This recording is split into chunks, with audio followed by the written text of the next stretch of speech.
Governor Arif Muhammad ഖാനെതിരായ പ്രതിഷേധവും മന്ത്രിമാരുടെ സത്യപ്രതിജ്ഞയും തമ്മിൽ ബന്ധമില്ലെന്ന് LDF കൺവീനർ EP ജയരാജൻ പറഞ്ഞു. ഗവർണർ RSS ക്രിമിനലുകളുടെ സ്വഭാവത്തിലേക്ക് തരം താഴരുത്, പിശകുകളും എടുത്തുചാട്ടങ്ങളും തിരുത്തി പോകണമെന്നും EP ജയരാജൻ പ്രതികരിച്ചു. അദ്ദേഹം കാര്യങ്ങളെല്ലാം പരിശോധിച്ച് വന്നുകൊണ്ടിരിക്കുന്ന പാളിച്ചകളും പെശകളും എടുത്തുചാട്ടങ്ങളും തിരുത്തി പോകേണ്ടതാണ്. ഗവർണർ അത്തരത്തിലുള്ളൊരു സ്ഥാനത്തിരിക്കുന്ന ഒരാളാണ്. അദ്ദേഹം RSS BJPയുടെ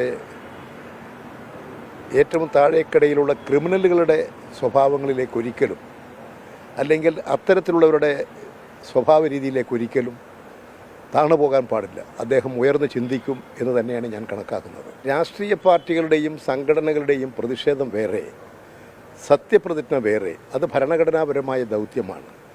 പക്ഷേ ഇന്നത്തെ നിലയിൽ ഗവർണർ അദ്ദേഹത്തിൻ്റെ നിലപാട് പുനഃപരിശോധിക്കണം. 24 അഞ്ചിന്റെ വജ്രത്തിളക്കം.